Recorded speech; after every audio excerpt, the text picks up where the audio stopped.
This is where your typical ad read would go. It would typically say something like, "Hi, I'm Winston from HubSpot," and then proceed to tell you why you should buy HubSpot.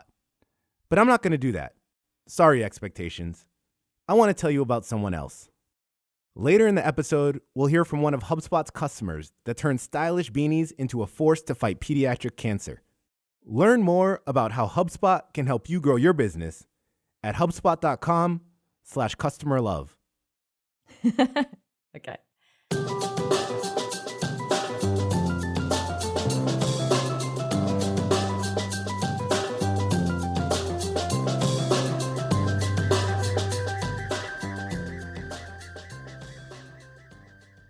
The rise of artificial intelligence, automation, and bots disrupts far more than the way we do business. It redefines every aspect of our lives. But where exactly is all this new technology headed?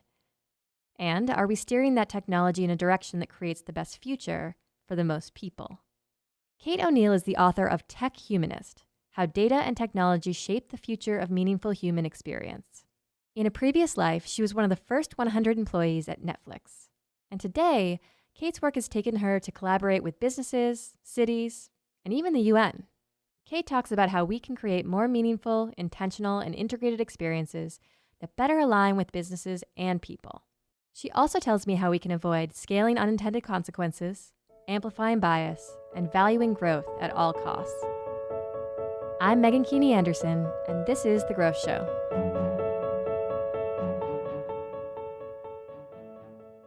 I'm really fascinated by the book that you just rolled out with, Tech Humanist, and I want to start really with the title and the prompt for this book. What is a tech humanist? It's such a fun question because I feel like you could take it in a bunch of ways. But for me, the idea was that humanity matters and that the more we scale solutions and business solutions in particular through technology, the more we should do that in alignment with human outcomes and human objectives. I mean, why do we even have to consider that? Do you think that technology today sort of lost humanity somewhere along the way or is devoid of that? Yeah, I think that technology is driven largely by business objectives, right? Like technology doesn't happen on its own; it doesn't grow on its own. In most cases, it's going to be profit motives and business objectives that are moving it forward. And I think a lot of the emerging technologies like automation, artificial intelligence, and so on have within them the potential for additional capacity. They're going to scale in ways that are unprecedented. So I think there's an opportunity to sort of step up a layer, step back and say, what is it that we're doing with this and how can we achieve what's good for business while also thinking about what's good for humanity? Why wouldn't we do that? I feel like it's an ethical obligation at this point. Yeah, and so I think, even stepping back for a moment and thinking about, you do a nice job in the book of kind of first setting the stage for, okay, what is it that actually makes humans human? What is that thing that we do need to remember and we do need to preserve as we move into this more rapidly developing age of technology? What is it that makes us distinct? Right. I think that's such an interesting question because I ask this when I do speaking at keynotes and conferences and such a lot. And I kind of get a vibe from the audience of their answers. And so often, I think if you ask what makes humans human or what makes humans uniquely human, I think the tendency is people want to go to answers like creativity or innovation or problem solving. But we see that happening in the animal kingdom outside of humans. And I think that's not uniquely ours, and it doesn't really define us. And I think we think about empathy and we think about compassion and love. And that also, I think we can see happening within non-human animals. And so what I think is more uniquely ours, what really makes humans human, has to do with a sense of meaning, of asking big questions and trying to understand what matters in the way we communicate with one another and in the way we conduct our lives and how we, sort of gauge our moral compass and our ethical frame. So the fact that meaning, or if you accept that meaning is what makes humans human, it sort of starts to set up an entire construct that it follows very logically that meaning becomes the barometer by which you can make a lot of decisions about what business should do, how it should be strategically aligned, and all those kinds of things. So I feel like purpose is the shape that meaning takes in business, and it becomes very useful to start thinking about organizational strategic purpose as an aligning tool for business. And that starts to set up the entire set of tools and frameworks that I lay out in the book around human-centric digital transformation, which really takes its cue from purpose. You would think that we build this technology, it comes out of our creativity, it comes out of our ingenuity. So why wouldn't that purpose just inherently be in there? Why couldn't we trust that it would just naturally have meaning and be purpose-driven as technology progresses? Right, and that's a very valid question and a very valid ponder to have, I think. And I think what happens is that we have used this ratio commonly known as profit to gauge whether business is successful and effective. And profit is a useful ratio, but it is not the be-all, end-all of whether a business is achieving its aims, is setting out is doing what it set out to do. So I think the bigger question of what is it that we're trying to do and trying to do at scale is really the question that needs to be asked. And then profit is one of the sort of directional indicators of whether you're on the right track with, sort of economic aspects of the business model. But there are fundamental questions about brand and culture and how you interact with the humans inside and outside the business that have to be part of that consideration too. Yeah, and so that's a pretty big disconnect, right? I mean, the question in my mind is, what do you do about that?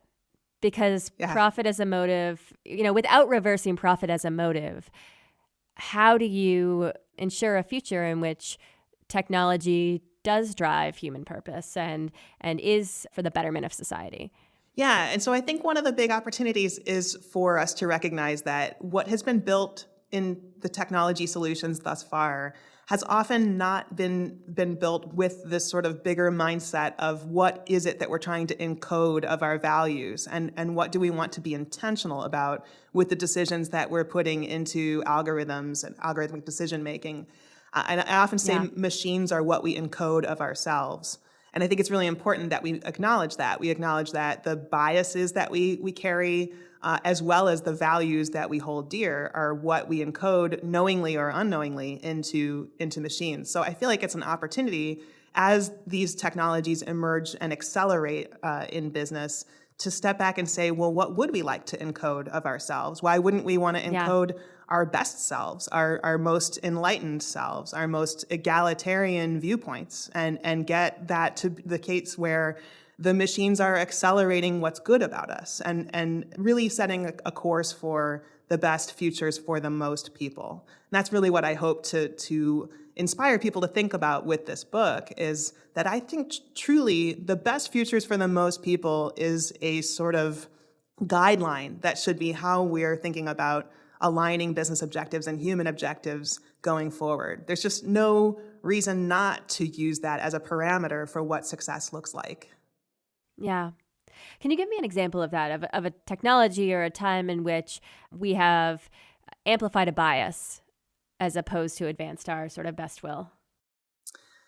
Well, amplifying bias, I feel like, happens in many ways that have to do with collecting data sets that don't necessarily represent diverse enough or inclusive enough set of people, or that sort of skew the data toward an interpretation that isn't necessarily equal or equitable. And so we see that a lot within law enforcement and criminal justice types of applications, where data sets that are encoded within processing algorithms in those systems are skewing toward reviewing people within those systems. If they happen to fall within African American demographics, that they are going to be perceived as more likely to have committed crimes. And it's a really, really pervasive problem within algorithmic decision making in that level. I would love to hear what brought you into this work. Like, what is it about this that you're personally passionate about? Well, it's funny that the construct or the concept of meaning that I talk about as being uniquely human is one that I feel like was probably my entry point into this, because I'm a linguist by education. So my first really sort of rigorous thought toward what meaning is and was had to do with the semantic level of meaning and the way we communicate and what we convey to one another. And there's this kind of model that I think about as it relates to communication, about there fundamentally being three parts of communication. What the speaker intends to convey, and the message itself as a separate part, and then what the listener Right. receives of that communication. And where there is any kind of overlap or synergy between those three parts, that's where shared understanding is, and that fundamentally is what meaning is about. And I feel like that Right. model applies across so many other sort of levels of abstraction of meaning. When you think about purpose or truth or pattern recognition, or even when you get out to like cosmic and existential interpretations of meaning, there is this sense that the way that we find overlap between the intentionality and the reception of an idea or any of that is where that meaning opportunity is. And it's about what matters. It's about what's significant in any of those levels of interpretation. So for me, that I think linguistics and language was my entry point. And just throughout my career, 20 plus years in technology in various capacities, it's always been fascinating to me to think about how we use technology to create better, more meaningful human connections and what we're doing with that. Yeah. So that there's such a huge opportunity there, I think, for us to just, think more about using technology to help people communicate better, help people connect better, and have more meaningful experiences of the world around them. We'll be right back with more from Kate after this quick break. Love Your Melon began with the simple idea of putting a hat on every child battling cancer in America. Their original goal? 45,000 hats. And they did that pretty quickly. So Love Your Melon set a new goal, giving $1 million to pediatric cancer research and providing immediate support to children and their families. But getting there meant seriously overhauling their sales strategy. We weren't using HubSpot too far beyond blogging, designing some landing pages, creating some automatic emails. That's Aaron Naft. I'm the business development director here at Love Your Melon. 6 months after being hired, Aaron found himself launching something Love Your Melon had never attempted before: wholesale. Now don't get me wrong, they experimented with what wholesale could look like, but it ended up being A handful of retailers that we would more or less ship products to that they had no idea what they were getting. It was inventory that we had at the office that was saleable, extra inventory that we had in the warehouse. This was a time where we struggled to have inventory on hand. but retailers were out there. At the beginning, we were getting hundreds of leads a day. Only hitch? The sales team were attempting to qualify them one by one. Immensely inefficient. Here's the thing, not all wholesalers are a good fit. You can't be selling beanies out of the back of your truck. Love Your Melon needed a way to qualify potential wholesalers without discounting the whole farm. So we actually used HubSpot to put together a pretty killer framework of email automation that would more or less qualify leads for us based on the emails that they were responding to and the different requirements we were asking them to complete. It was a huge key to our success in creating a funnel and qualifying leads and understanding when a rep needed to get involved versus when a computer could do the work for us. And the result? At the end of our first year, we went from having maybe 5 unofficial retailers to having over 300. In our second year, we got even closer to 600, and it's led us to bring on customers as large as Dick's Sporting Goods.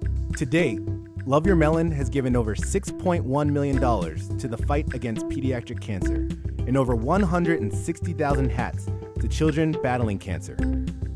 Check out more stories from our customers at HubSpot.com/customerlove. HubSpot. Grow better.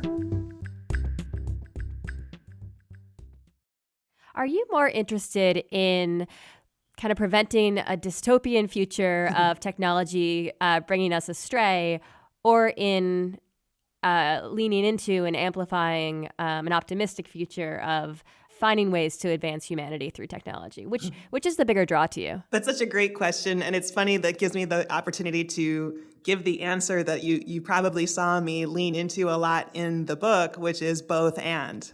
This both and concept is a really important model for me. And I feel like the way I'm wired is optimistic. I want to think about the best outcomes. I want us to lean toward the good future, the best we can do. But I think I also have a pragmatic side, and I recognize that what we need to do is build guardrails around the bad possibilities, the dystopian future, so that doesn't scale. And we have to be intentional about building the things that we intend to have out there so that the unintended consequences are not what scales. I have an example in the book that you probably ran across. Amazon, with their Amazon Go store, did a fantastic job of creating this innovative space where you walk into feels like a regular grocery store, and you pick things up off the shelf, and then you just walk out. And just the fact that you have the app on your phone, you're logged in, there are cameras and sensors everywhere, kind of picking up what it is that you're taking with you, just automatically charge you for it. And I think that's a really frictionless, amazing innovation, and I'm excited about that. Of course, it brings up all these sort of side considerations about what happens to people whose jobs are in cashiering. Job loss. Yeah, of course. And what really interests me about this is that the instructions as you open the app for the first time that walk you through how to use the store and the app say that because you are charged for what you take off the shelf, don't take anything off the shelf for anyone else. And as soon as I read that, it kind of summed up this little red flag for me where I was like, wait a minute. That means that all the times that I get asked, I'm a pretty tall person, so the times that I get asked in a grocery store to reach something off the top shelf for somebody, I can't do that because it's going to get charged to me. Now, of course, you can go up to a store employee or something like that and have them fix the charge afterwards. But the point is, it would discourage helping in the store. And realistically, this cashierless model that Amazon has pioneered with this is going to become the dominant face of retail. Let's be realistic about that. They've got these Whole Foods stores, and they're planning to scale their retail presence. So that's going to become the paradigm through which we experience retail. So now we won't be helping each other in any store environment. And then how long would it be before we just kind of get conditioned out of helping each other in any context whatsoever? I mean, it sounds a little hyperbolic, maybe taken a little to extremes, but I think that's the way we have to think about scaling unintended consequences, and that experience at scale really does change culture, because experience at scale is culture. Yeah, no, that is the fine edge of it, right, Kate? So I think what's really interesting is you moved right even beyond the most common thing people would point to, which is the just mass unemployment that could result in that, to something even more human and more intrinsic, which is changing our makeup and changing our behavior with each other. And so for every given action, for the simple action of streamlining someone's day and removing friction, there are multiple consequences, from the very practical to the very abstract, that stem off from that. I mean, it is the ripple effect of a single decision, right? Exactly. And I think that makes this work incredibly important, but also just incredibly complex, because I don't think that businesses, well, maybe some are, but I think the majority of businesses out there aren't inherently evil, and they are, they are trying to make decisions that solve a human problem. But it's hard to think through all of the consequences, and it does make you wonder if we need someone whose role it is to model that out in the same way that you model out growth trajectory and every other factor within business. Right, exactly. I think growth is such a sort of missed opportunity as a goal. Growth by itself is not inherently valuable, but growth in line with a goal, growth in line with a larger objective and a strategic purpose is fantastic. Right. And that's what scale looks like when you do it well. If you really think through all the ways that your purpose is going to be realized in brand, in culture, in experience, and how you're going to operationalize that all the way through all the decisions that you'll make, even down to priorities and meeting schedule and hierarchy and reporting levels and things like that, then you start thinking about data model and what you're collecting within and around the business to inform more data-driven decisions, more intelligent decisions, and more seamless decisions as well. So the sort of Internet of Things opportunities that happen within business. And then the technology decisions come on top of all of that work to make sure you're amplifying and accelerating what's really meaningful in the business, not just throwing technology solutions at a problem that you haven't really thought through well enough to know if you're really bringing the right things to scale. Is there a structure and incentive model within businesses themselves that can create the landscape for this kind of a change? Or do you need government? Do you need regulation to play a check on businesses? How do you scale ethics, basically? It's a really good question. And it's one that I tackle in a couple of different ways. One is that I think you can think about scaling ethics or modeling ethics in a business context. One way is in terms of risk reduction. So if you are collecting data that is human data, and eventually there's going to be some sort of risk of privacy leaks, of data breaches and leaks, of identity fraud or anything like that, you will be at risk of some sort of damages. So from a liability standpoint, it behooves companies to take a very disciplined approach to how they're managing human data, for example. Another thing is that I think purpose is a really helpful tool for aligning a company strategically. And so you can actually use your resources more efficiently and more effectively. And I mean human resources as well as technological resources, operational resources, and so on, if you are all sort of, to use the overwrought metaphor, sort of rowing in the same direction, right? So having that purpose set up front and understanding what it is you're trying to do and trying to do at scale really does help you deploy your assets most effectively. I think like an example of what that looks like is, for example, on Disney theme parks, and I love this instance. They have create magical experiences as their purpose statement. It's just 3 words, right? But that purpose articulation is so crisp and so clear that you can imagine anybody within the organization, top to bottom, side to side, wherever they are within the hierarchy or, what function they have, being able to have the clarity to have when problems are brought to them, when they need to make decisions, they just have to think, how do I solve this problem so that it creates the most magical experiences for our guests?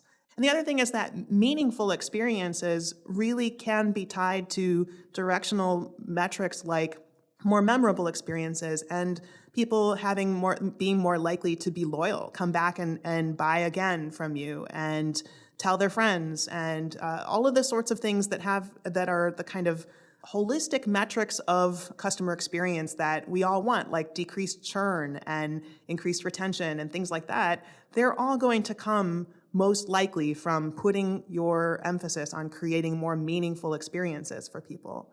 It's interesting to me that you planted this work in the tech industry, because when you think about tech, you think move fast, take risks, break things, innovate. It's so much about speed and short-term results and proving yourself as fast as possible.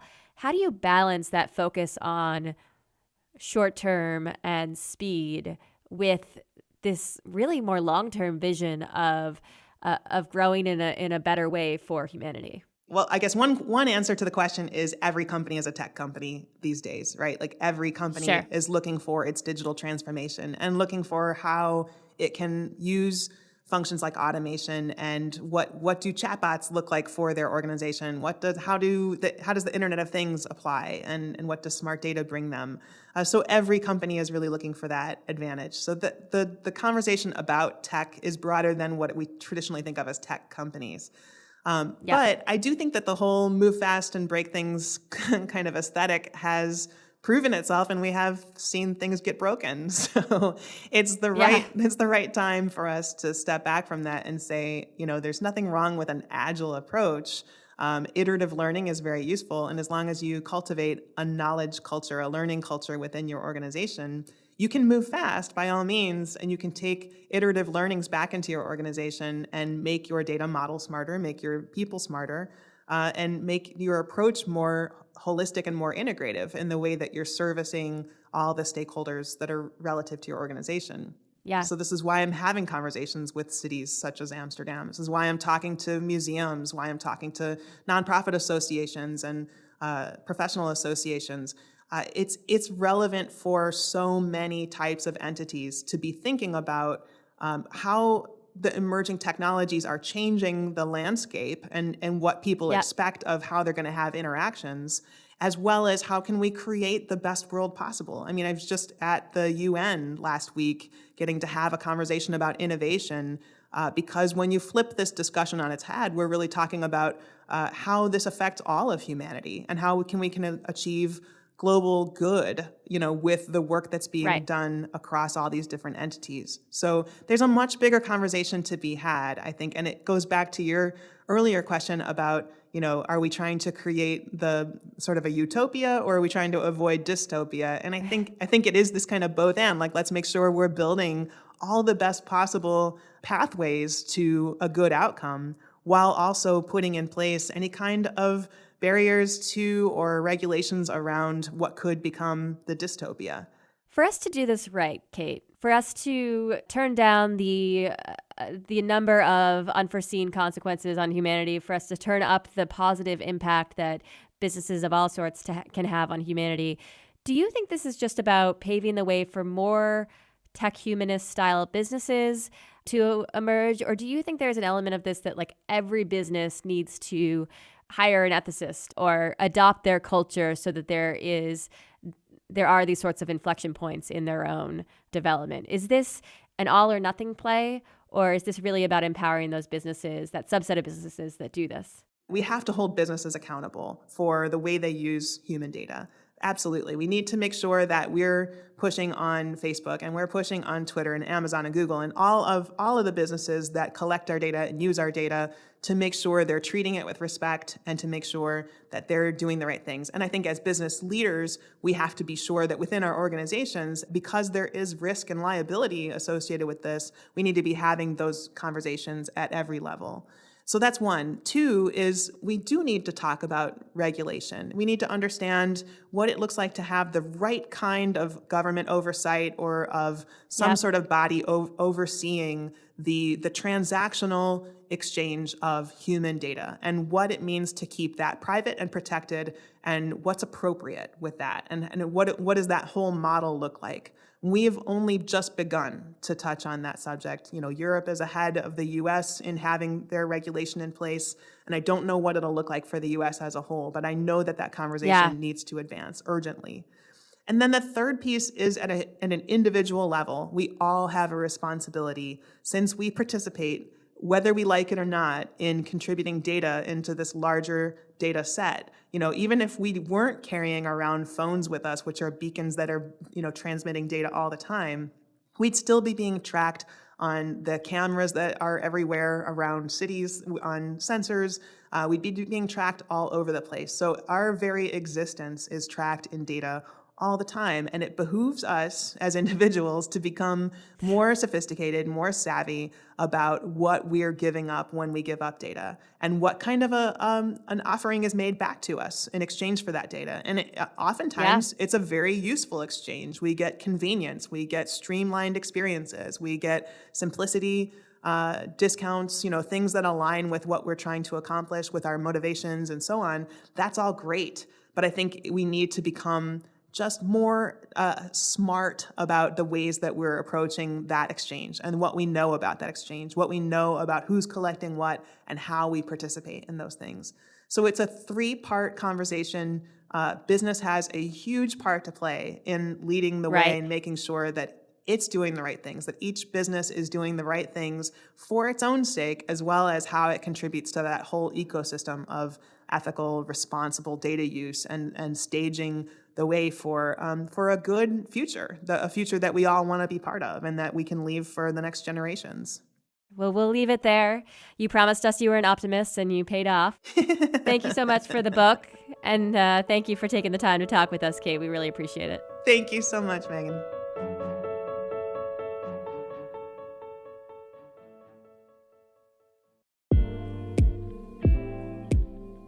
Today's episode was produced by Matthew Brown, with additional help from Isis Madrid. The music you're hearing right now comes from Synchronize. And special thanks to today's guest, Kate O'Neill. You can find a copy of Tech Humanist and Kate's other works wherever books are sold. If you're a fan of the show, be sure to subscribe so you can get every new episode delivered right there to your feed. So go ahead and tap that subscribe button. And you can find me on Twitter at Meg H. Keeney, or send us a note over at hello@thegrowthshow.com. We always love hearing from you. As always, I'm Megan Keeney Anderson, and thanks for listening.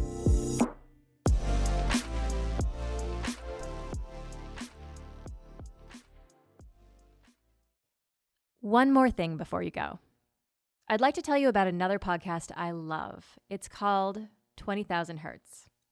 It's a lovingly crafted podcast made by a team of sound designers. It's all about the things we all hear, but don't really think about. They cover everything from the beeps and boops on our devices to the iconic sounds like the NBC chimes. They even explore what other planets sound like on their surface. Whether you're into pop culture, science, or history, there's something there you'll love. The host, Dallas Taylor, shares his passion for our sense of sound and helps open your ears to the world around us. Every episode is filled with highly crafted audio candy. It helps to both engage and educate on the topic, and honestly, just makes the show a treat to listen to. You can find 20,000 Hertz wherever you find your podcasts, so take a quick moment and go tap that subscribe button. And 20,000 Hertz is all spelled out, without any numbers, just letters. T, W, E, you get it. Go subscribe.